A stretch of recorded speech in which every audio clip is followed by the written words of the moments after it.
Yo, what is up, guys? It's Pedro here. Sorry, guys, that I am late, but we are here, and Juan is coming in here in a few minutes. Or he actually is right here right now. So let me add him in. So we have a lot to talk about in this stream. We're gonna talk about, us signing Chase Roulier to a 4-year extension, which is a really good move, and we'll talk about that in a bit. We're going to talk about the injury update, reports, talk about what the status is for Terry, for Gibson, for Alex Smith. So let me go ahead and add Juan Gotti into the stream. Make sure you guys check out his channel. So, what's up, Juan? What's going on? All right, man. So let me just say hi to some people in the chat. What's up, James? What's up, Isaac? What's up, Big Boy, Diehard Fan? Walker. What's up, Mustafa? What's up, Duck? What's up, Taylor Heineke? What's up, James? What's up, Duck? So what is up, everybody? What's up, Hassan? What's up, Philip B? How are you guys doing? So, let's go ahead and start. What's up, Usit? What's up, Brian Harding? What's up, Clover? What's up, Sean? Okay, so let's start off. We'll start off with the injury report, and then we'll get into Chase Roulier. So first, I'll go through this real quick. The injury report: Thomas Davis out, Jonathan Allen's good to go. Gibson is questionable, and this one's a little shaky because he didn't practice at all the whole week, and they kind of were saying that he's fine. We're just giving him rest, which mostly I believe. I think he's going to play, but it is a little bit concerning that he didn't practice at all. And the week before when he did play, he did practice. He was limited every time, but he did practice. So a little bit concerning for me, but I think Gibson's gonna play. He also hinted at Lamar Miller playing. So and then Terry, it is expected that Terry McLaurin does play in this game, or at least he's gonna try to play, test out that ankle in warmups, but it's looking like he's going to play. And I actually thought that's what was going to happen. In my video, I said I thought that Mclaurin was going to be used as a decoy, and I still think that's going to happen.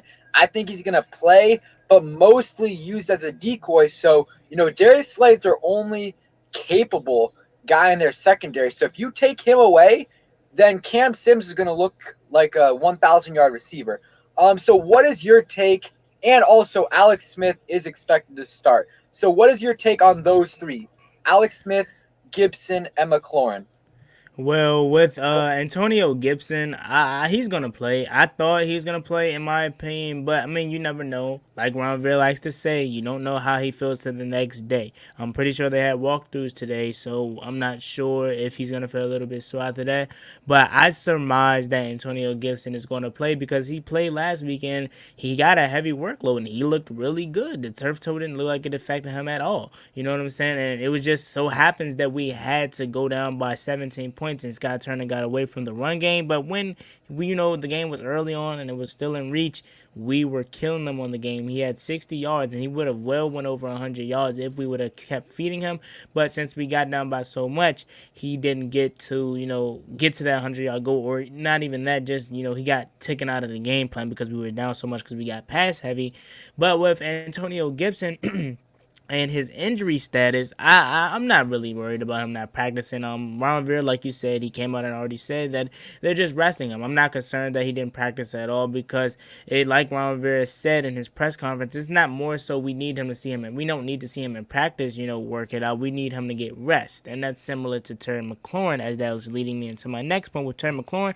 I said all week that I didn't think he was going to play, but I didn't know. But it turns out that he will be giving it a go, and like I said in my video that I just uploaded about Chase Roulier, I said that I'm happy he's playing, but at the same time, if it was up to me, I will be resting him because not to look past the Philadelphia Eagles, but what if we get into the playoffs and he's not 100%? I'll rather sit him and let him rest, and then if we do get into the playoffs, he can be 100%. But then I can see why they are using him in this game because it's not a for sure win in this game. But me personally, I was looking at the wild card game, but I can't do that because I had to keep my focus on the birds. So with Terry McLaurin playing, I'm happy, but at the same time, if it was up to me, I would rest him.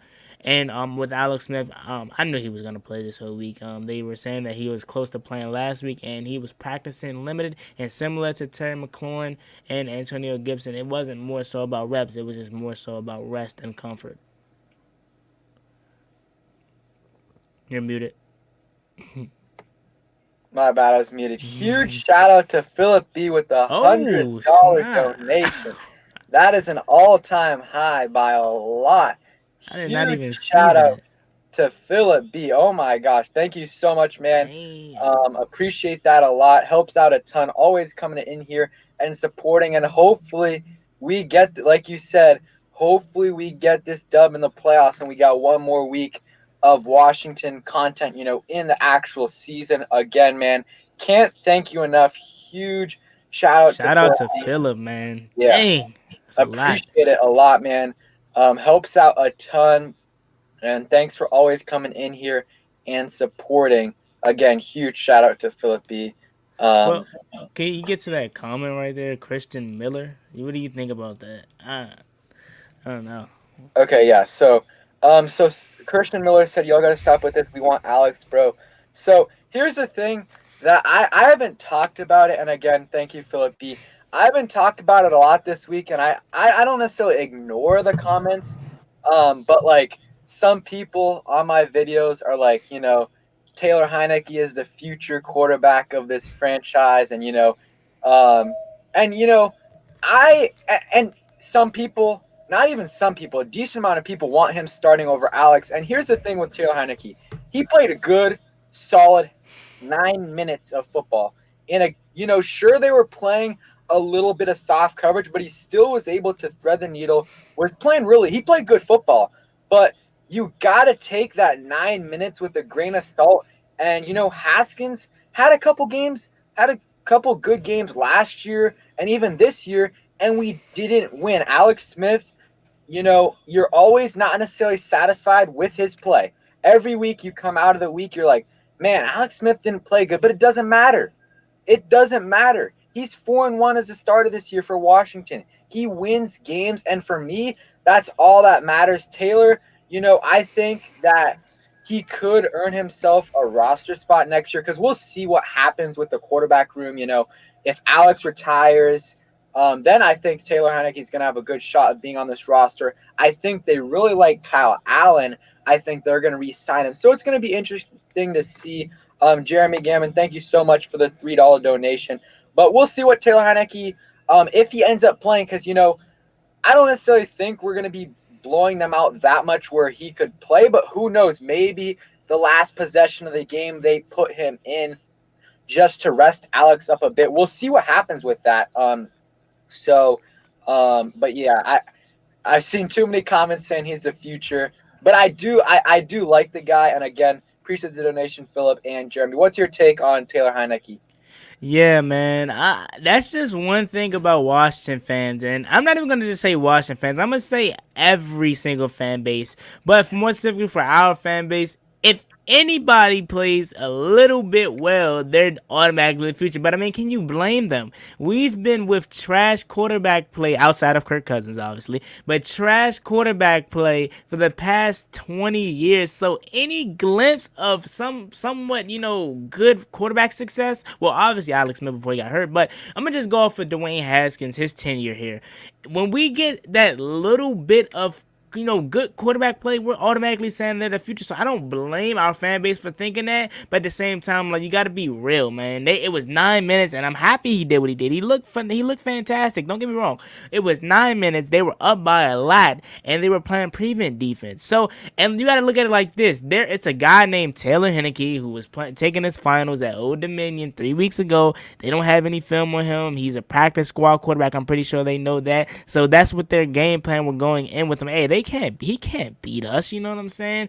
And they're gonna play off. They're not gonna try hard. So not to discredit Taylor Heineke for his performance, but they were playing prevent defense. And hey, he did look better than Dwayne Haskins. So I'm not gonna sit here and discredit the guy, but that's just with our fan bases. We've been, dealt so much. We dealt so much with bad quarterback play that if we get a little bit of quarterback play that's okay, we're like, man, it's such a relief. Because it's like with Dwayne Haskins, He didn't take the easy stuff. You know what I'm saying? Two people wide open. Taylor Henry, he comes right in and takes the wide open pass to Logan Thomas. You're like, man, thank you. That's all we need to win games. We don't need a guy that's going to come in here and throw 4 touchdowns, 400 yards.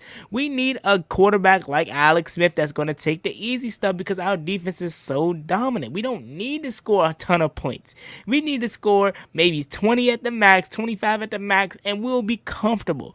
But Dwayne Haskins couldn't get it done. So I like Taylor Heinicke, and if he does have to start, even though, it came out and said Alex Smith most likely going to start, if he does have to start, I would be comfortable more than I would have been Dwayne Haskins. Yeah, I agree. I mean, we'll see what he does. I mean, they weren't necessarily Christian playing prevent, but it was a lot softer coverage than they were earlier. So we're gonna get back to this question by Volpix. He said, "Do you have anyone in particular you want us to sign in free agency?" So I'll talk to you guys about that at the end of the video. We'll talk about. I saw some people talking about quarterbacks. We'll talk about draft and free agency at the end of the video. So we'll talk about that later. And yeah, I agree. Taylor had a really good 2 drives. I mean, really should have been 2 touchdowns scored, but the refs called that touchdown back from Logan Thomas. So now let's look at the Eagles side real quick. I mean, we already know their injuries are just insane. I mean, they have 10 players listed as out for this game, and they already had insane injuries. Lane Johnson is out for the season. Who else? Brandon Brooks, before the season even started. They got a bunch of players all over the field that have been out for so long. And now let's just look at who's not playing this week. Derek Barnett, probably their best pass rusher, definitely edge rusher. He's out. Sean Bradley, linebacker, out. Fletcher Cox, their best defensive player, he is out. They were winning, I think, 14-3 when Fletcher Cox was in. Once he got out, they didn't score a single point, I think, or maybe they scored 3, and the Cowboys just were killing them and gashing them. Dallas Goedert out. That's huge. We usually struggle against tight ends. We did against Philly the first game of the season. Zach Ertz isn't him, he isn't his usual self this year, and he's coming back from injury. So that's fine. And then Deshaun Jackson, he's out for this game. That's huge right there. Michael Jaquette or whatever, he is questionable, but we actually kind of want him to play. I saw a graphic earlier today where it's like he's like the worst cornerback in the NFL or something like that. So wouldn't mind if he played. And then Richard Rodgers is out. And then Jordan Mailata, who, I think this is one of the most slept on, like, big injuries that they have because they're starting at left tackle against Chase Young, a practice squad tackle that hasn't started a game, or I think he hasn't started since 2017. So I think that's going to be huge. And then Miles Sanders is going to be out. So what is your take? Wait, anyone else I missed? Jalen Mills is out, and then Duke Riley's out. So they have really no one healthy at all. There's no reason, like you said in your video today, there's no reason we should lose this game. Yeah, definitely, man. Like you said, there should be no reason we should lose this game. I mean, they're missing their best player on defense, that being Fletcher Cox, and also Derek Barnett, like you said, their best pass rusher. It should be no reason we should lose this game. But like I said, I'm not gonna overlook a division opponent, but it's literally no reason we should lose the game. They're practically handing us this game, and then Philly is a guaranteed top 5 draft pick if they do lose this game. So I wouldn't be surprised if they're tanking and they're going to try to make it seem like it's a close game at the first half, and then the second half they're going to tail off at the end. So like I said, I'm not going to overlook anybody, but it's no reason we should lose this game. Yep, totally agree. We just got to take care of business. I don't care how we do it. I don't care. Like I said, I don't care how we do it. As long as we win and as long as we stay relatively healthy, that's all that matters. And honestly, with Terry, I would have him active unless obviously in warmups it's not looking good. And, I would see, how the offense looks, give him 1 or 2 drives, and really see how our defense looks too, because if it looks like we can win the game, then there's no reason to play Terry. And because if he rests up, he's probably going to be 90% for that Bucks game. I mean, a full week of rest is going to really do him, is going to really help him out. If he, let's say, we win the game, he plays, and let's say he doesn't even further injure himself, but that gives him a full week where he wasn't able to rest. So that's the thing where I'm a little bit concerned with Terry's injury. So I would see, if you don't need him, if you don't need Terry, then I don't necessarily see, a reason to play him. I would definitely, though, keep him active. Keep him active. And if we're doing good on offense, hey Terry, we're gonna keep you out. It looks like we're gonna handle business here. Let's keep you fresh for one more week. And if the offense is struggling, less than 10 points at halftime, then definitely, even before, if you see something after the first couple possessions or even first possession that you're like, we need Terry, go ahead and put him in. But I just don't want to further, injure him. What do you think about that? Yeah, man. Like I said, I already said that I don't really want him playing, but I understand why he's playing because it's still for the division and it's not a guaranteed win. But I don't want him playing because, like I said in my video, I feel like if I was Ron Rivera, I would sit him tomorrow and then I would let him rest the whole entire week of practice. Obviously, still be in the meetings and obviously still get the installment for that week versus our potential playoff opponent who he's more seeming like the Bucks or whatever. So let him be in all the meetings, but he doesn't practice all week long because we want that ankle to be as 100% as possible. But seems like he's going to give it a go and we're going to see how it is. And like you said, that hopefully we're up by a lot so we can rest him and not have to use him as much. Yeah, so real quick, let's talk about, if you guys didn't know, we signed Chase Roulier to a big extension, which I'm really happy about because, we got these guys out of the way. We got Chase Roulier out of the way. We got him locked up, and that center position is really important. And he hasn't been an elite center, in my opinion, but he's been a solid, good center for the last couple years, definitely this year, and that's really important to have. He's still relatively young. I mean, it's his fourth year in the NFL. He's still getting a little bit better. So that is what I like about the deal. And I think it ranks him. I saw the deal. It was about 10 million a year, $40 million deal. And it ranks him about ninth in the league for a center. And that's a steal in my opinion, because if you think about it, you know, he got the ninth most per year or money per year in the NFL for centers. If you think about that, in 2 years, that'll be like 15th in the NFL. So that's what happens all the time. The market keeps on getting reset. So I think it's a solid deal.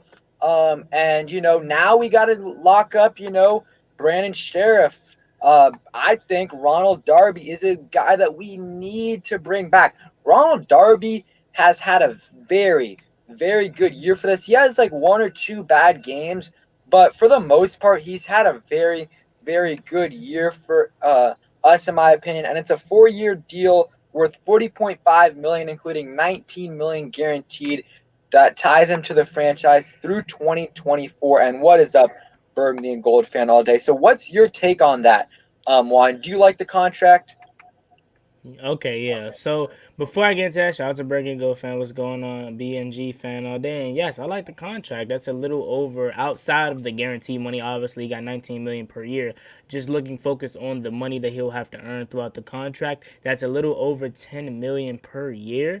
And I like it, man. You know what I'm saying? And I like $10 million per year contracts away because that is my potential contract for Ronald Darby if we do resign him was 3 years, 30 mil, and that's 10 years per year or 10 million per year. So that's a little over, just a little bit over 10 million per year for one Chase Roulier. Like I said, outside of the guarantee money, I like it, man. Chase Roulier, according to Pro Football Focus, is the fifth rated center in pass blocking and the seventh rated center in run blocking. That puts him at the fourth rated center in the whole NFL, according to Pro Football Focus, of course. So I love it, man. Kyle Smith, man, that dude dude, he is just incredible. He found this guy in the sixth round of the draft, and now he is getting paid like a first round center. And like you said, in a couple years, this is gonna be a cheap deal, man. These centers, the market just continues to get higher and higher and higher. And the next time he's ready to get paid, he'll be 31 years old. I'm not sure if we'll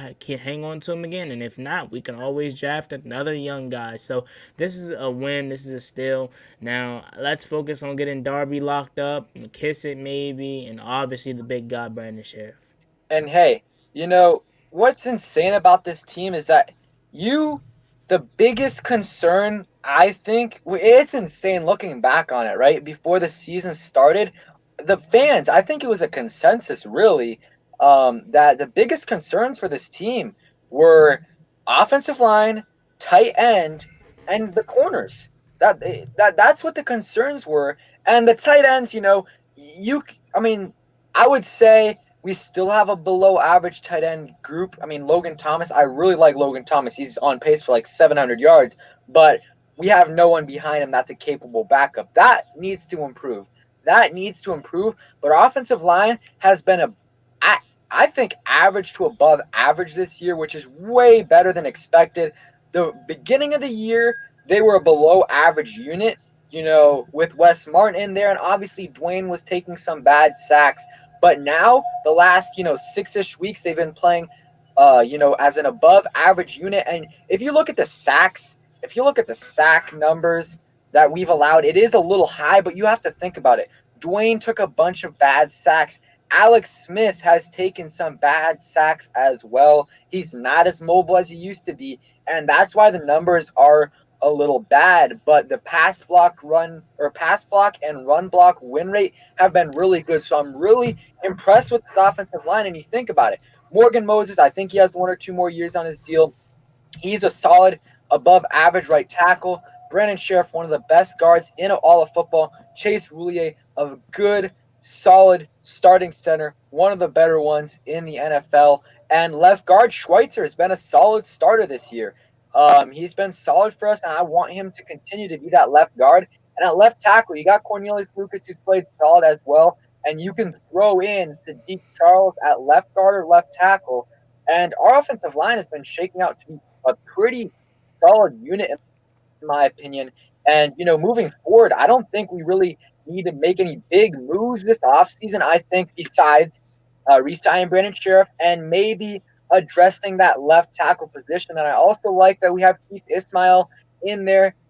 He's going to continue to develop, and I think he's going to be some solid depth for us at that position.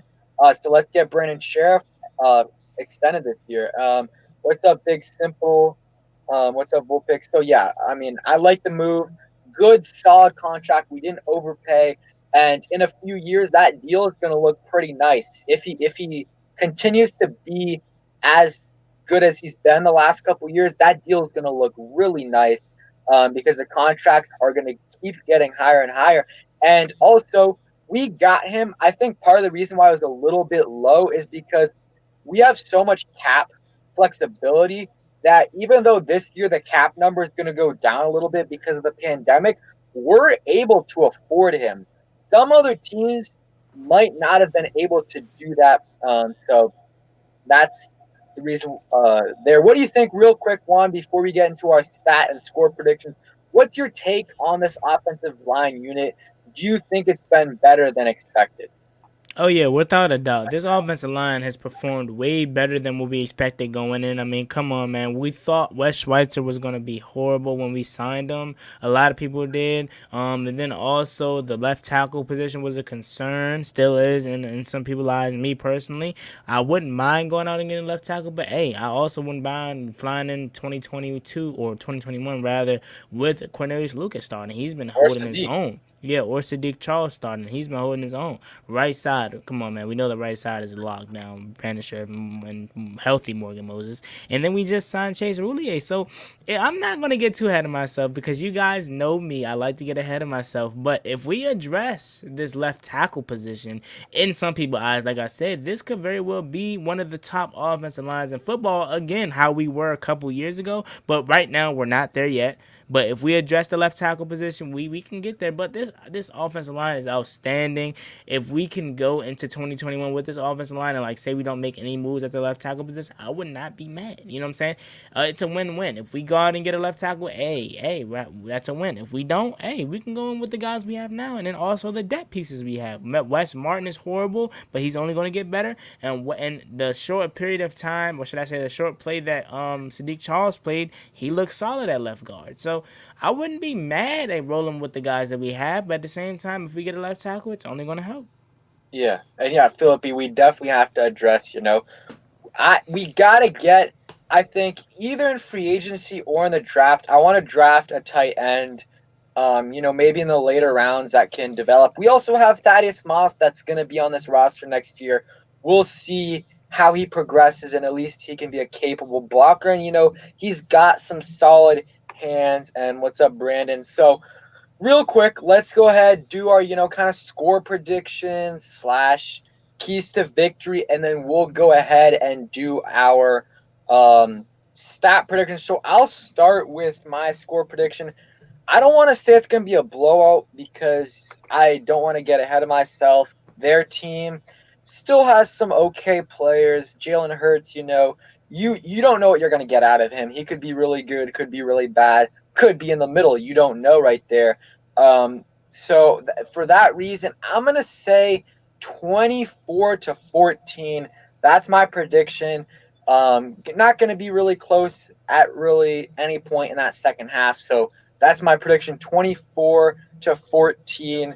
And Juan, what's your prediction? My prediction is a little bit similar to you. I actually gave them less points and gave us more points. I said 27-10. I think that it's going to be a close game, but then we're going to pull away, towards the second half. I just think there's no reason we should lose this game, especially with all the injuries. So I'm going to go 27-10 Washington. Yeah, our defense has to show up. Our defense has to show up. They got no. I love our matchups this week. For our secondary, the only one that kind of concerns me is Jalen Reagor, just because he did burn Ronald Darby week 1, but it was only one time. But besides that, Alshon Jeffrey is super slow. You have really no one else besides that as a receiving threat. You have Zach Ertz, but Cameron Curl is actually pretty solid at covering tight ends. And let me read some of the predictions. Muhammad said 35-7. Volpic said 24-13. Christopher Hall said 31-17 Eagles. 1,000 subs no video said 27-10, 19-12. So most everyone is saying Philippi said 24-17. Big Stumble 28-10. Most people think Washington's going to win, and I agree. This would be an embarrassment if we lost this game. And we don't deserve to make the playoffs if we lose this game, and we won't make the playoffs. But there's really no, if we would have won this game, if we would have won that game. No, just if we lose this game, it's plain and simple. We don't deserve to make the playoffs. You can't lose a game against a team that's giving you the win. They're trying. They want that pick. They can be as high as a 3rd overall pick. So they're resting all of their guys that have any slight type of injury, and that's why we're favored in this game. So let's hope we get this win and go up against the Bucks, who I think we have a shot at, because they struggle against good pass rushers. What's up, Mustafa? So let's see. Let's go ahead and do our keys to victory. Here's my key to victory. No, like everyone in general, but and what's up, Reggie Reg? We can't play sloppy game. We just can't. Special teams gotta step up. Appreciate it, Christopher. We have to step up on special teams. No stupid Steven Sims fumbles. Whatever. Please have someone else. Return punts. We can't have that happen. Let's see. We got to make our field goals. Dustin Hopkins and Trestway just continue to do what he's been doing, at least early on in the season. The last couple of games, he's had some, not Trestway punts, but still, I think He's had a great year. So let's see what he does, and let's play a non-sloppy game. No penalties. Limit the penalties on offense and defense. And if we just play an average game, we're gonna win this game. We just can't lose the game, and part of that is special teams. Missing kicks you should make. Fumbling balls can't happen. Fair catch everything as a punt returner. Whoever it is, let's put Danny Johnson in, like someone said, or someone else. Can't be worse than Steven Sims. What is one of your keys to victory, Juan? One of my keys to victory versus the Philadelphia Eagles is that we have to take advantage of their secondary. I mean, their secondary is so banged up. The only person that they have back there is Darius Slay. The other guy that was getting torched by Michael Gallup is horrible, and like you alluded to earlier in the stream, is that he is the worst corner in all of football. So take advantage of their secondary. I mean, you're never going to face another secondary like this. I mean, you got to take advantage of it. Whether it's Terry McLaurin, Steven Sims, Antonio Gandy Golden, Antonio Gibson out the backfield, if he plays J.D. McKissick, use him vertically. Just you do Logan Thomas. Whatever you have to do to take advantage of this secondary, do it, because you're never going to face a secondary as banged up as Philadelphia. So I would really be disappointed if we don't take advantage of their secondary. Yeah, and I'll say something kind of the opposite of you. I think we got definitely take advantage of their secondary, but I also here's what I want to do. Their rush defense isn't great, especially with Fletcher Cox out and Derek Barnett, and I'm not sure how healthy Alex is. So I'm gonna assume he's a significant amount healthier than he was when he was playing against the 49ers, because if he's not, then he should not be playing, in my opinion. So let's lean on this run game. Let's get this run game going, especially if we get out to an early lead. I think Gibson is going to eat if he plays, and I think he is going to play. I think Gibson's going to eat. Same thing with McKissick and Barber, and even Lamar Miller if he plays. Feed them, and yes, when the opportunities arise and you can take advantage of the secondary, go ahead and do that. But part of the reason we lost that game last week was because even though we fell behind early, we passed the ball too much. I mean, like, it was just ridiculous. We were having a really good drive, one of our second drive of the game, and we had like 4 rushes for like 30-something yards with Gibson and Barber, and we get a first down. The first thing Scott Turner decides to do is drop back Dwayne, and Dwayne fumbles. So got to continue to stick to the run game. And Burgundy and Gold fan all day, shout out to him. Make sure you guys check out his channel. Always doing good streams, and you guys can get on there whenever you want when he's streaming. If we make it to the playoffs, we go into the bowl. Hey, I hope so. I mean, we'll see. Anything can happen. I do think, though, we match up pretty well against the Bucks, though. I agree with that. What's up, Am Hunter? I agree. Great signing by signing Chase Roulier. So yeah, I love this matchup against Philly, and I don't think we're gonna get so many points, like 30 plus, but I still think, I mean, if we get over 20, we're winning this game. That's just my take right there. Let's see. What's another key to victory you have? Another key to victory is flip it, flip it. Get after Jalen Hurts. I mean, honestly, man, every time we play a mobile quarterback, we struggle, and that's concerning, especially going to the playoffs. We have Aaron Rodgers. He's not really mobile, but he can obviously extend plays with his legs. Russell Wilson and possibly Kyler Murray, Mitchell Trubisky, maybe. I'm just saying, not saying who we're gonna play first round, but I'm just saying, say if we do beat the first round up opponent and we just somehow make it to the second round, conference championship, and then even a Super Bowl. But I ain't gonna get too far ahead of myself, but just saying the potential quarterbacks that we could possibly face in the playoffs, and most of them are scrambling quarterbacks or mobilized quarterbacks, and we tend to struggle with them. And Jalen Hurts, in this sense, he can use his legs, and he looks to use his legs to extend plays, so we have to get after Jalen Hurts, and more specifically contain him. Edge rushers, Ryan Kerrigan, Chase Young, Montez Sweat, you have to contain him and keep him in the box. So get after Jalen Hurts and force him to beat us with his arm. Yeah, I agree. And one thing I'll say about, us struggling against mobile quarterbacks, which we do somewhat. Here's the thing, though, that no one really has talked about it, and maybe it will make a difference, is that, Cole Holcomb, he didn't play against the Cardinals. He did not play against the Ravens, and he did not play against the Seahawks.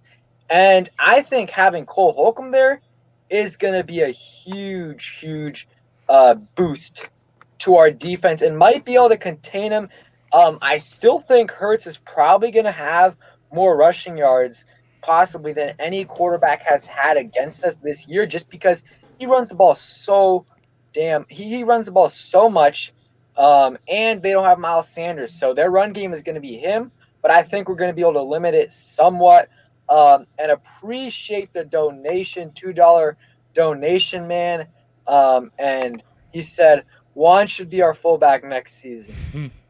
Hey man, they gonna put me on payroll. I'll do it. I can lead Antonio Gibson into that hole. I could set the edge. I could be a Kyle's use check, man. You know, I can catch passes out. I can split out wide. Whatever they need me to do, I could do it, man. I wouldn't. Hey, tell them hit my line. I'm down. Again, appreciate the donation. Yeah, we don't have a fullback, which Ron Rivera actually usually has on his team. So who knows? Not necessarily Juan going to be our fullback, but you could see Thaddeus Moss in there.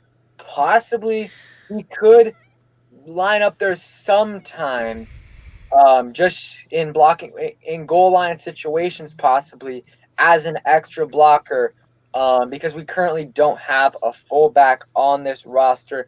So yeah, key to victory, like you said, got to get after the quarterback and limit the rushing yards. So now let's go ahead and do our stat predictions for this game. So I think I'll go. Let's start with Alex because we assume he's playing, and it's pretty much if nothing happens, no setbacks, he's gonna play. And I'll go ahead and start. I don't see a huge game by Alex Smith just because I think either we're gonna rely on the run game if Gibson's there, or once we get out to an early lead, we're gonna feed the ball to the running backs after that. So I'm gonna say 19 for I'm gonna say 19 for 27 for 200 yards, and I'm gonna say one touchdown, no interceptions. That's my prediction. I don't see him having a huge day, because usually when we win, that's kind of his stat line.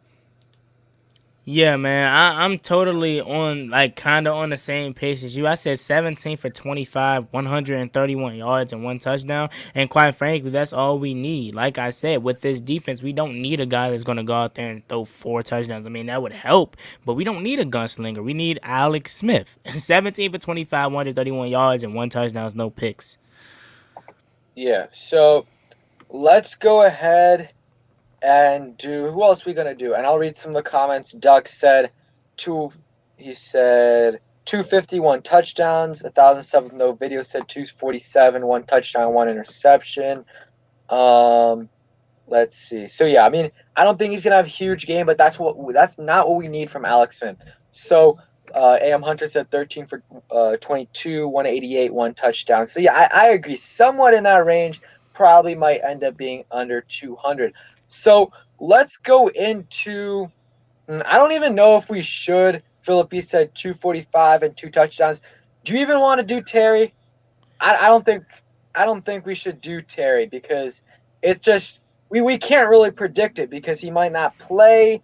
If he does play, is he going to be a decoy? Is he going to actually play? So we're not going to do Terry.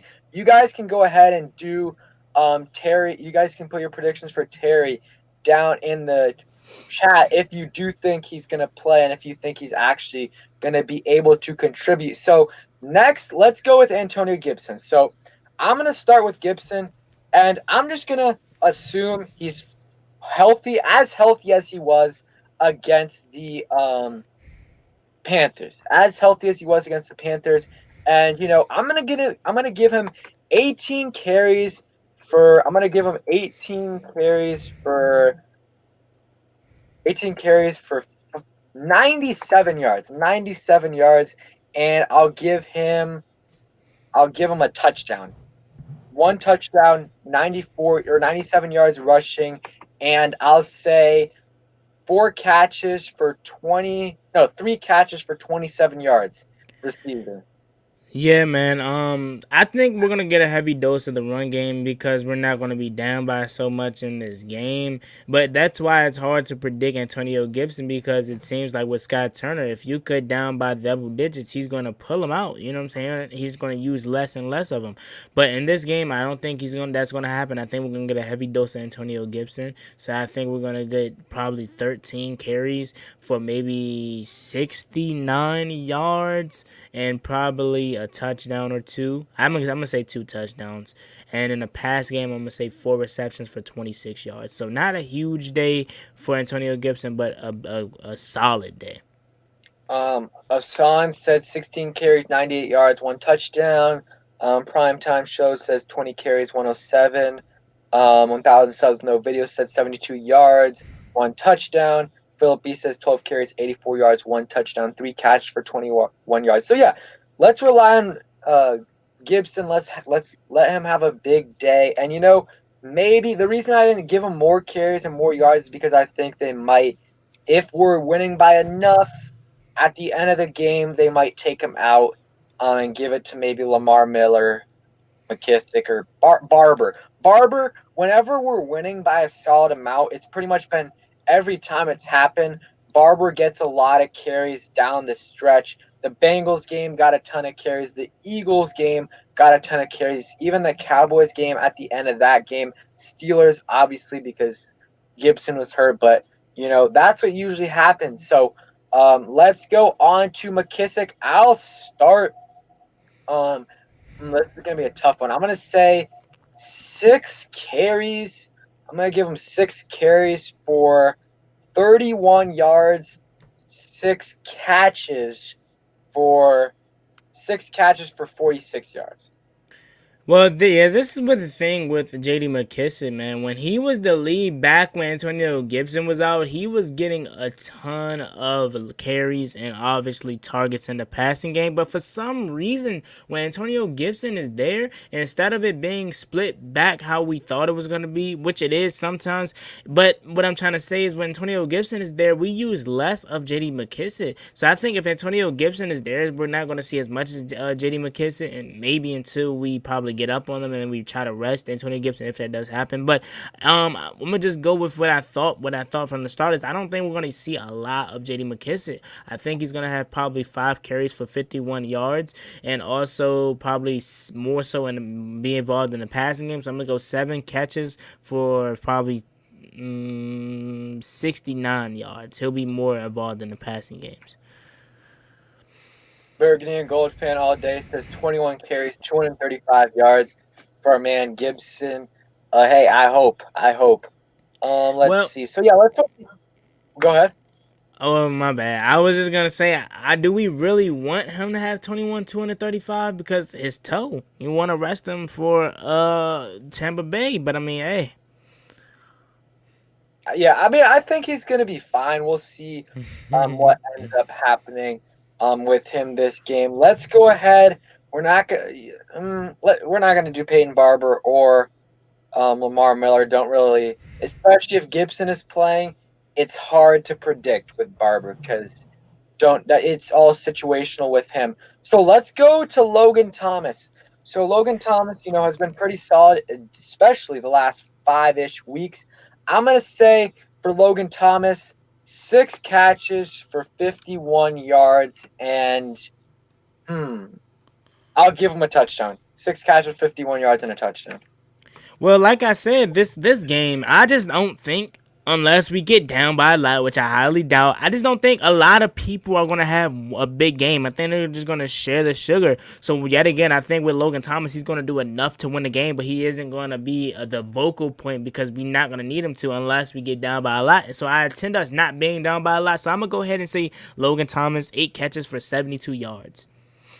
Yeah, I mean that's still a good game for Logan Thomas, and I think would put him over 700 yards. I think I'm not sure completely, but that would be good for him. And so yeah, now let's go to Cam Sims. So Cam Sims, yeah, he did not have a good game last week. Even though he had 63 yards. 50 of them came on a wide open, you know, catch and run that really anyone could have gotten at least 30 plus yards. Really, any NFL receiver could have gotten 40 plus. And then he dropped a few passes. So with him, I'm not sure. I'm going to say he's been pretty good, though, this year, like his hands wise. This was like the first game where he dropped some. So I'm going to say 5 catches for 47 yards for Cam Sims. Cam Sims, man, I think he would have got over 100 yards last week if he would have caught that bomb from Taylor Heineke for a touchdown. I think, but Cam Sims, I don't see him having a big day either. I think he'll probably lead the receivers in receptions and yards just because Terry McLaurin might not be playing a lot. So I'm gonna go ahead and say maybe 90 yards for 6 receptions. Yeah. So what is that? We did Cam Sims. Let's go ahead. Am Hunter said 1 catch, 15 yards. I don't even want to talk about Steven Sims. I don't want to see Steven Sims really in this game. If Terry is playing and Terry is active, then I don't want to see Steven Sims because because he's not a good blocker. He hasn't shown a lot of effort, and he has no. I mean, he's he has the worst hands I've seen in a while. I mean, can't do anything. Can't. He's been the biggest. I would say Haskins has been a disappointment. Definitely has been a huge disappointment. But I didn't have high hopes for Haskins. I thought he would have an okay year. But Sims, I thought Sims was going to have 700 plus yards this year. I think I predicted him like 700 yards and like 6, 7 touchdowns, and he's been really, really bad this year. Steven Sims has not been good this year. Started out okay, but then that injury kind of hurt him. But even after the injury, he's been bad. He's dropped a few easy passes, has not been a good punt returner, and just been a huge disappointment for us. And maybe we'll see. Maybe he can fix that in the offseason, but it might be too late. Not sure with Steven Sims, but I don't even think I'm not even gonna do a prediction for him. What's your take on Steven Sims this year? Well, yeah, definitely. Steven Sims has definitely been horrible at disappointment, but I do think that he's been solid in the passing game as a receiver. I do think he made a beautiful catch last week, but as far as the punting game, he's been atrocious, man. He's been terrible. Get him off of punts. You know what I'm saying? Simple as that. But I do think he's been a solid receiver. But at the same time, this is what I said in my video. Since this is Ron Rivera's first year, as much as we think Cam Sims has potential, as much as we think he is good, this is Ron Rivera's first year as a head coach, and this is his first impression. You remember at the beginning of the year, before the division was what it was, he came in here to be an evaluator for who's going to be here in 2021. And this is Steven Sims' first year under Ron Rivera, obviously, and this isn't a good impression. So I wouldn't be surprised, although I wouldn't do it personally, I wouldn't be surprised if Ron Rivera cuts Steven Sims. I know that's going to hurt a lot of people because we know the potential this guy has. He's just in his own head and he just lacks confidence. But with Ron Rivera, this being his first look at Steven Sims this year, I would not be surprised if Ron Rivera actually cuts this guy.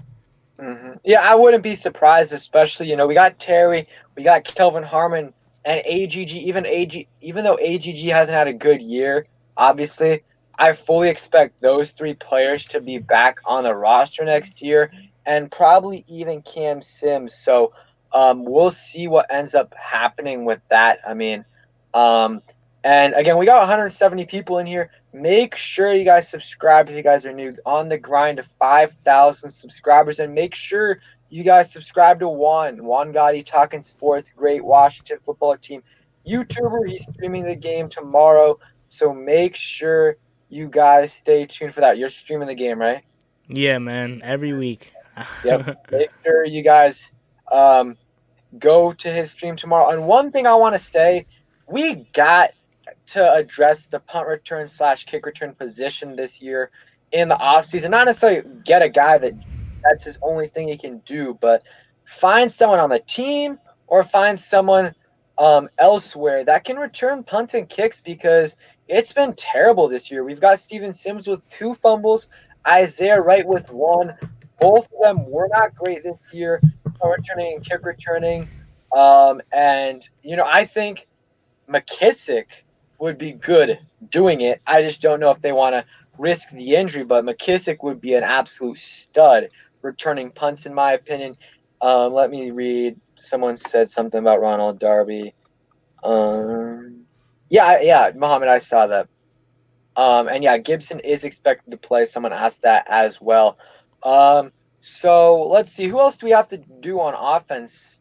I think that's it, right? We did Cam Sims, Logan Thomas, um, and Antonio Gibson, JD McKissick.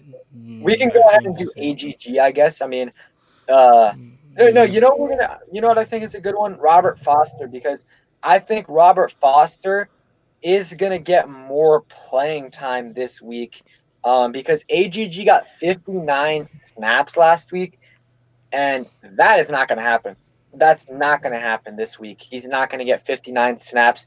Regardless of if Terry plays or not, he's not getting 59 snaps. So I think Robert Foster, they really like him. The scouts really like him. He had one catch for 23 yards last week. I'm going to go ahead and say he gets a little bit more playing time and gets two catches for 25 yards.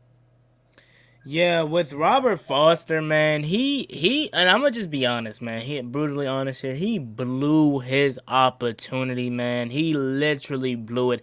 That game where he dropped two, was it two wide open bombs, or was those back to back games? I can't remember what it was, but he stopped running on one and then he completely just dropped the next one. He completely blew his opportunity. When Terry McLaurin, was it Terry? No, it wasn't Terry McLaurin. I don't know who it was, but we were really low at the receiver position. As far as people being out, and we gave Robert Foster his opportunity to shine, and this guy completely blew it. So he's gonna get cut. I'm gonna just say that now. He's gonna get cut, and I don't see a big day from him. In fact, I do see Antonio Gandy go and get a lot more targets than more than obviously Robert Foster, but no, I don't see him getting 59 snaps. I do see him probably getting 40, only because they want to see what they have in him. Obviously, because he's healthy, although he hasn't been doing anything. He's healthy, so why keep him on the sideline? Because we do have him a part of our plans in 2021. Okay, so that was the offense. There's a couple guys we missed there, but they're really not good enough to give stat predictions on just because they don't produce enough. It's hard to predict, especially someone like Isaiah Wright, Steven Sims. They usually only get one or two catches a game. Hard to predict. So, and someone asked, well, I'll respond to this real quick. Do you think Harmon is going to be our wide receiver number two? I think he can. I think he can.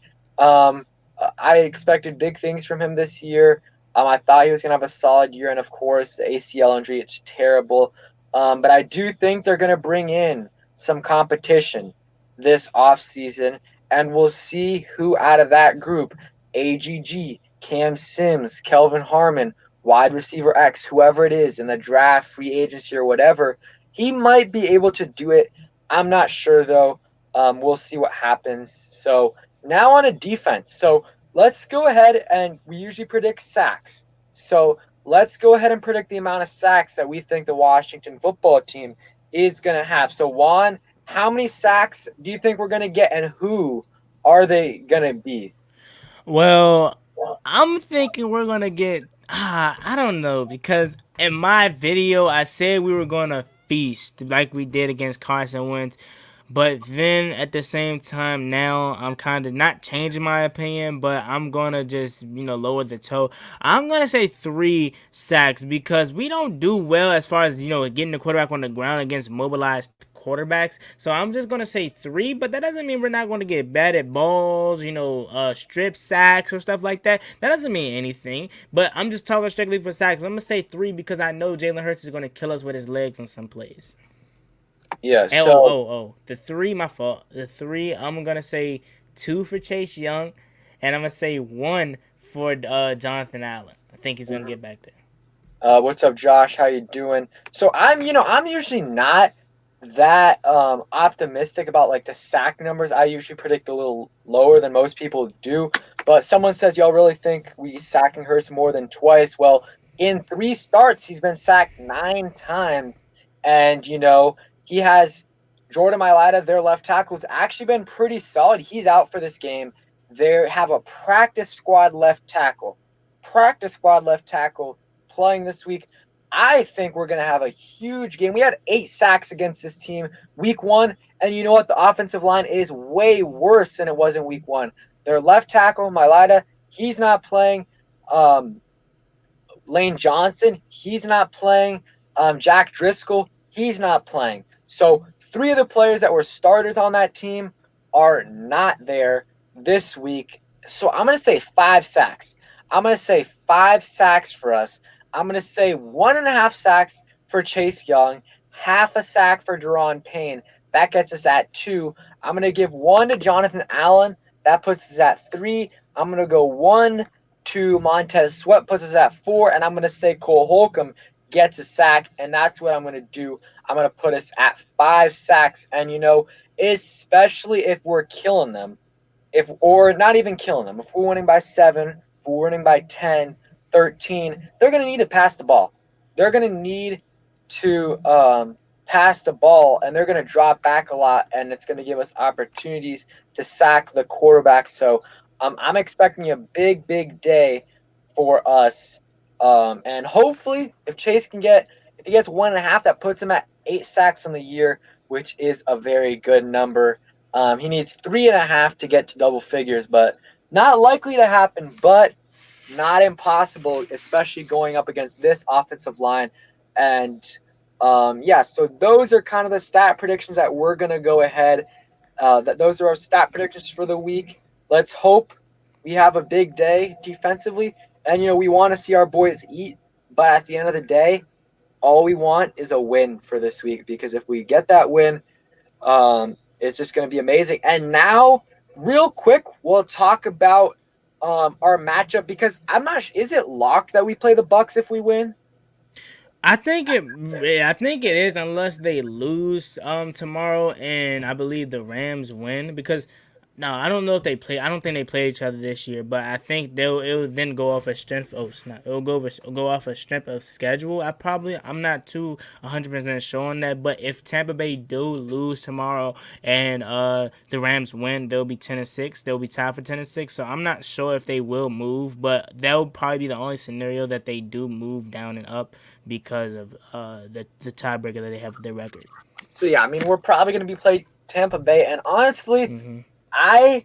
obviously they got a bunch of weapons, but here's the thing that I think it's an okay matchup for us. I'd rather play them than the Bucks, or not the Bucks. I'd rather play them than the Rams, unless Jared Goff isn't able to play, because we saw what the Rams did to us, and even though we're a lot better, there's still just their defense is nasty. But the Bucks struggle big time against teams with good pass rushes, and that's us.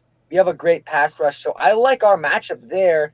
Obviously, they got some really good weapons that we're going to have to contain, but their run game is okay. They don't run the ball that much, though, so Brady's going to be getting killed by our pass rush, and it's really a question of if our offense is able to produce, and Devin White is likely not going to be able to play next week because of a positive test, and maybe even Shaq Barrett.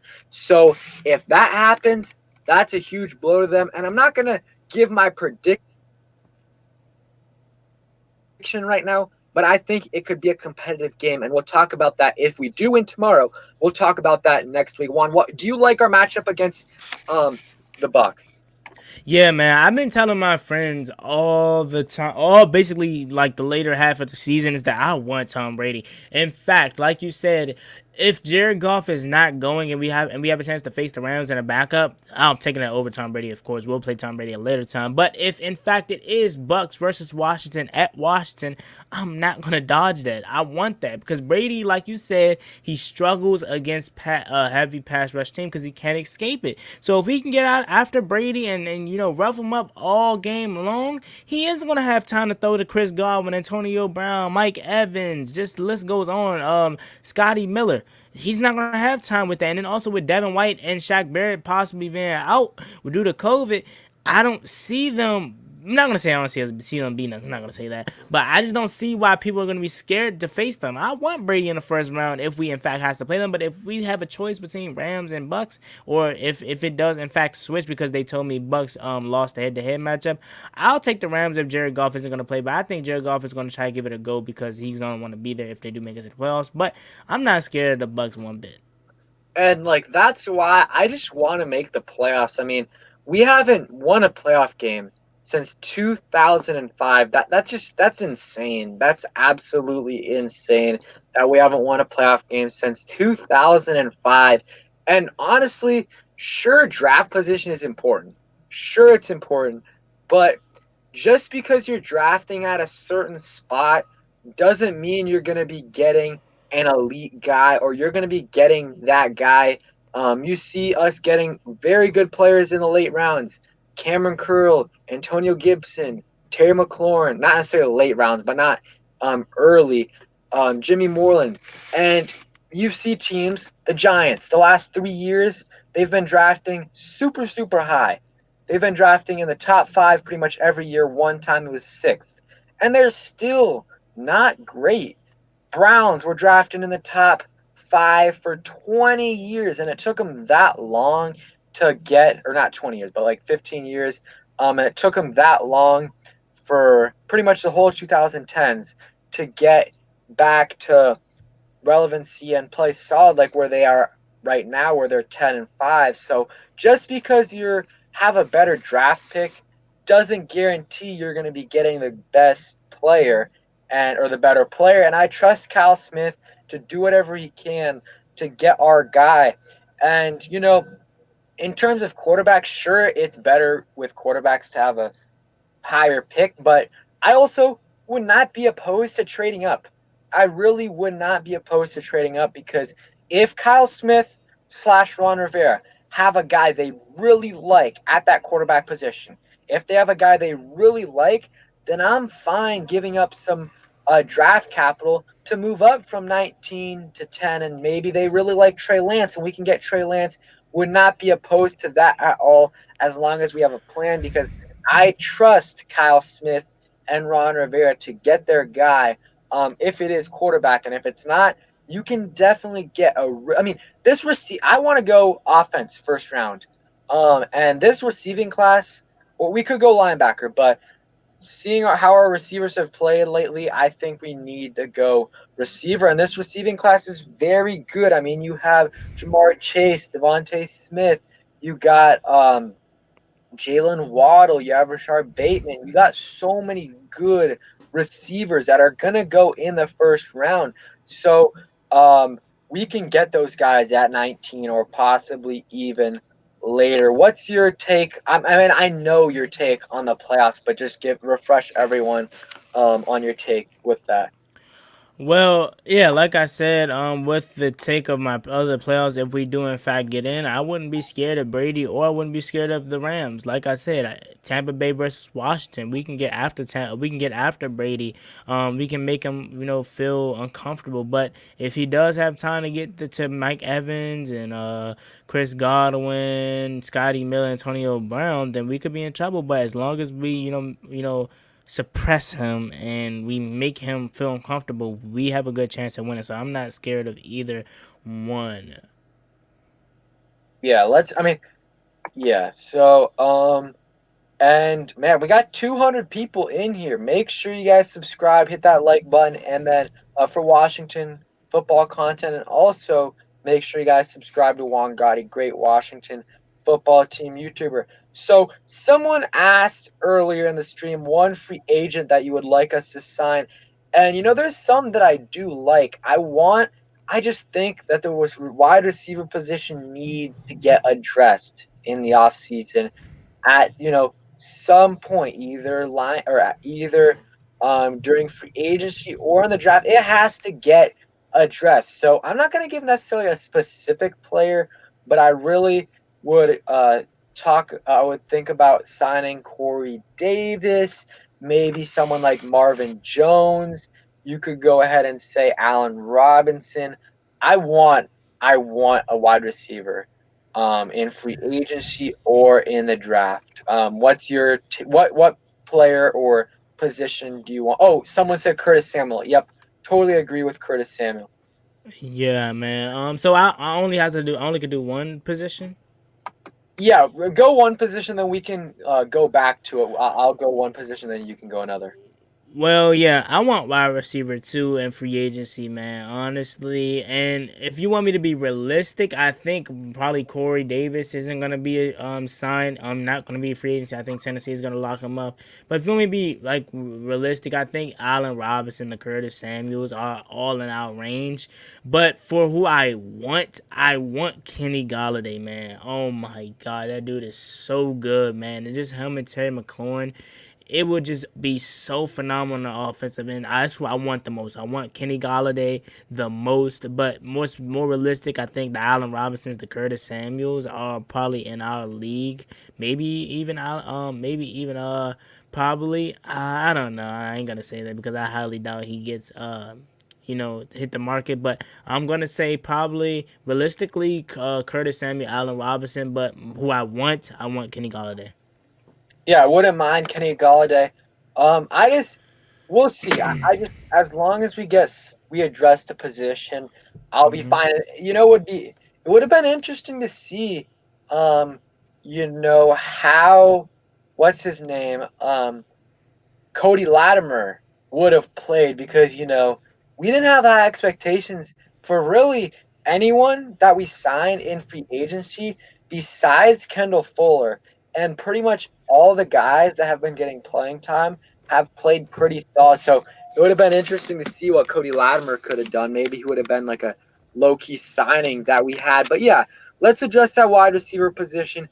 Bring at least a veteran that guaranteed is going to get 500 plus yards. So next position I think we need to address linebacker, not necessarily free agency, but it could be free agency or in the draft. I heard someone talking about I heard JP Finley or Ron Rivera on JP Finley's podcast, and he was talking about we need that Luke Kuechly. We need that Luke Kuechly on this defense for it to be the best defense in football. So, what I would say is maybe move Cole Holcomb to that middle linebacker. I love Cole Holcomb, and I was listening to a film breakdown, and Chris Cooley thinks that we should move him to middle linebacker. But regardless, still think we need to address that linebacker position, free agency or in the draft. Yeah, man, definitely. We're like the same. My top two needs outside of quarterback, obviously, because that free agency quarterback is obviously option two as number one that we could go out, but some people think it's gonna be a draft. So mine's is wide receiver. We already took care of that, and the other is middle linebacker. I want Jayon Brown, man. That dude is a stud, man. I'm telling you. And I don't know if Tennessee has enough money. They might do, but I'm not too sure on Tennessee's cap space if they're gonna be able to re-sign Corey Davis and also Jayon Brown. So that's who I really want at middle linebacker. I wouldn't be mad if we move Cole Hogan to middle linebacker. And like Chris Cooley said that we are one middle linebacker away from having the best defense in football.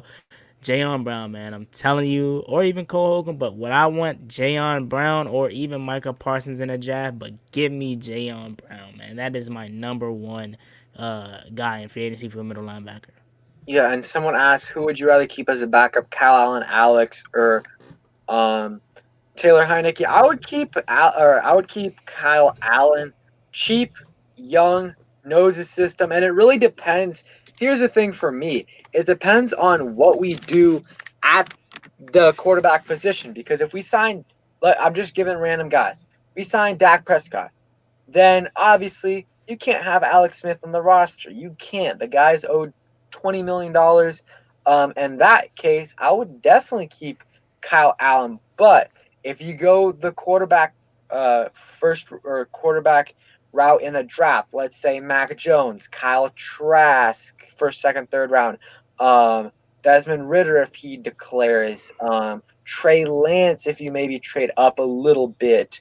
That's really the only options. I mean, I don't think Zach Wilson, Justin Fields, they're gonna fall. But if you're gonna go that route, then I think it would be solid to keep Alex Smith But it really depends what we do at that quarterback position to see who should be the backup. But I want Kyle Allen to be our backup regardless, though. I like Kyle Allen. We can keep him for very cheap. I do think he's a restricted free agent. So any team that if someone gives him an offer, we can match it and keep him.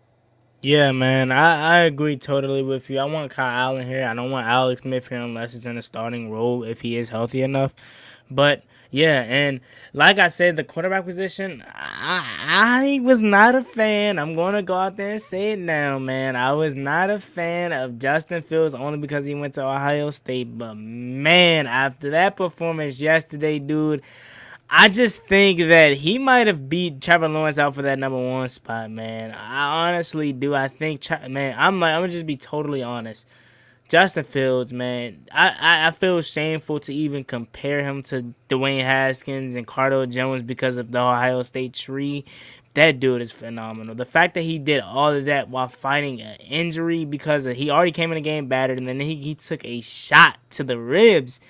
That dude is phenomenal, man. But I just don't think we're gonna be high enough to draft him. But if we do in fact trade up for a quarterback, I think I want Justin Fields. But that hurts me so much because I did not want to draft another Ohio State quarterback because Haskins ruined that for him, man. That's why a lot of teams might stay away from him. I highly doubt it, but that could be the only thing that could be holding him back from going number one is that teams don't want to draft another Ohio State quarterback because their reputation in the NFL is bad. But Justin Fields, man, he is phenomenal, dude. I'm not gonna say it sucks that we can't get him because I want to go to the playoffs. But if we somehow could trade up for Justin Fields, dude, that would be a miracle. But I highly doubt it happens. Yeah, I still think Justin Fields is the second best quarterback in the draft, maybe third. I mean, we'll see what happens, in the pre-draft process. But I think Trevor Lawrence is number one. I like Justin Fields, very mobile, which is the difference between, you could say all you want about Haskins and Fields, the comparison there, but there's no comparison in really their play style because Fields is just so much more athletic. He just is so much more athletic. He's a good passer, but he's also very mobile, and that's a huge thing about Haskins. He was never able to get out of the pocket and make some good throws, or barely was able to make one. But I think Trey Lance might end up being the most realistic option in the first round. In the first round, even though I'm a little scared because he only started 1 year in college, that's a situation where I would not mind starting Kyle Allen slash Alex Smith for next year, the first half of the year, or even more, and developing Trey Lance. Real quick, Yeah. Pat American, thank you so much for the $5 donation. What do you guys think about keeping Alex for one more year, drafting a QB, and letting him sit behind Alex next year? So yeah, that's what I was saying right there. I Yeah. would not. That's the option for me. If you keep Alex, it's for us as a bridge quarterback because if we go after Stafford or if we go after Dak, you're not going to have enough money to keep Alex unless he restructures that contract. So you could go after someone like Trey Lance, maybe someone later in the draft, Mac Jones, depending on where he falls, Kyle Trask, Desmond Ritter, any of those guys. But I don't. I think Alex Smith though, if we get Stafford or Dak, he's probably gonna be gone again. Appreciate the donation. What do you think about that, real quick, Juan? Yeah, before all the Dak Prescott, Matthew Stafford, all the stuff that a lot of people wanted, including me, I like Stafford. I just don't know if I want to pay him all that money. But I was Alex Smith. This is before the injury. You remember in my video, I said that I believe that Kyle Allen could be the guy to take over the reins, instead of having to draft a quarterback. Why? Because he knows the system already and he's going to be cheap labor. That was my opinion before Alex Smith had the calf injury, and we knew it was as detrimental as it is. I was saying Alex Smith starting quarterback 2021, and then Kyle Allen sits behind him and takes over the reins probably in 2022. You know what I'm saying, or 23 or whatever, and I was saying like Alex Smith, I'm not sure if he's gonna be the starting quarterback next year. I'm not sure if he's gonna want to take a less pay cut because he's like, I'm the starting quarterback here this year. I'm not sure if I want to take a starting pay or take a pay cut because at least like I'm the starting quarterback. That's why a lot of people are saying have him re-sign him to a pay cut. But he's like, if I'm gonna be the starting quarterback next year, I don't want to take a pay cut. I'm pretty sure that's gonna be his mindset. So I was a fan of Alex Smith starting next year and then have Kyle Allen or the quarterback sit behind him, but I just don't know if that's going to happen because of the calf injury. Alex Smith might very well want to say, I want to retire. You know what I'm saying? So we got to wait and see with Alex Smith what is his decision going to be, if he's going to retire or if he's going to play. And that could very well take too much, too long. And then by that time, we could have already drafted a quarterback by then, or even signed Matthew Stafford, Dak Prescott, whatever. I'm not saying it's going to happen, but those are just to name a few. So I want Alex Smith here next year starting, but I just don't know if he's going to start because of that calf injury, and I don't know if he's going to be 100%. Yeah, either Alex Smith or Kyle Allen. I think they're capable starters as that bridge quarterback. I mean, we'll see. I think that's the route you got to go if you're drafting a quarterback Mm-hmm. early. Someone asked, is Trey Lance a first round grade? Yeah, he's going to go first round. We'll see where he ends up going, but he's going to be a first round. Ho, thank you so much for the $2 donation. I wouldn't mind getting Mac Jones. Yeah, I mean, I'm fine with Mac Jones. It's kind of the same thing as Ohio State. There's really not really many good Alabama quarterbacks in the NFL. Tua has been okay. He hasn't been really that good, impressive so far. I still think he's going to have a good NFL career, but it's kind of the same boat because they just play with so much talent. I mean, he has Devontae Smith, he has Jalen Waddle, he's got Najee Harris, he's got Alex Leatherwood, he's got a good O-line, he's got a good running game, he's got good wide receivers and tight ends. So I wouldn't necessarily mind it, but I don't know. I mean, we'll see about that. What real quick? What's your take on Mac Jones? Yeah, man, the same thing with you. He has Devontae Smith, who a lot of people think and honestly, all jokes aside, people can call me crazy, but he should win Heisman. Yeah, I'm sorry, man. I This think he he is the best player in college football, but of course the quarterback is going to win it. That's why I'm a fan of having a separate for college, having a separate award for just quarterbacks, like the best quarterback in college football goes to whatever, and the Heisman being for other positions because it's just not fair. If a quarterback is having a dominant season, he's going to win it 9 times out of 10. So it's going to be Kyle Trask, Mac Jones, whoever's going to win it, he's going to win it. But Devontae Smith deserves the Heisman Trophy. Without him, Mac Jones would be nothing, dude. So I'm not saying Mac Jones is going to be trash or whatever in the NFL. He could very well be good, but he's just surrounded by so much talent that I wouldn't be too pressed to get a Mac Jones. Yeah, I agree. And real quick, thank you so much, CJ, for the $5 donation. Who do y'all think the most realistic option in the second round is, whether that's a player or a certain position? So I'll give you the both answers. So, and again, appreciate the donation. I would say position wise, depending on what we do in the first round, if we draft the quarterback, you want to surround your quarterback with some talent. If we don't, then I would go. If we don't draft a quarterback in the first round or a receiver, then I would look at maybe. I don't know if Chris Olave is going to be a second round guy or first round guy. I would like him. And then if we go offense first round, and let's say we draft a receiver first round, I would consider drafting a linebacker. I mean, there's some really good linebackers. I can't remember the guy's name. If anyone can remember his name, he's from Tulsa, plays at Tulsa. Just a stud. He's a stud. I like him. If anyone can remember his name, go ahead and put them in the chat or put it in the chat. Is But it Zaven linebacker from Collins? Tulsa, really, really good guy. A really good linebacker. I like him. And maybe if you're thinking about left tackle, Jordan Cameron or whatever from what's his name from Clemson. He's good too. Those are the position groups I would target. There's also possible tight ends. You could go after the tight end from Penn State. He's pretty solid, but positions I think I would target would be Xavier Collins. Thank you. Or Xavier Collins. Thank you, Sean. That's the guy I like. Linebacker. Don't know if he's going to be available there, but that's what I like. Juan, what position or player do you like in the second round? Well, in the second round, me personally, I don't have a specific player per se, unless it's a quarterback or a receiver. But my biggest position that I want to address in the second round is linebacker, unless we take Michael Parsons in the first round, which I highly doubt. I want to address linebacker, but if we do, go offense second round. Probably Chris Olave, man. That dude is phenomenal, man.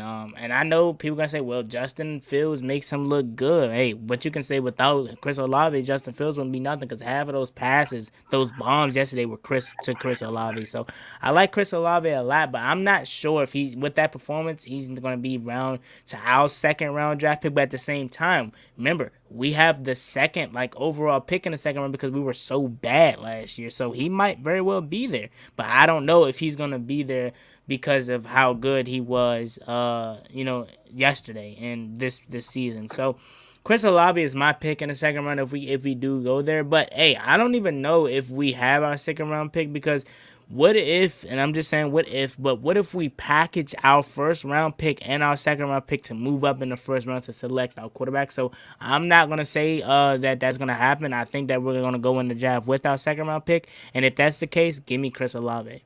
Yeah, and Fat American, thank you so much again for the $5 donation.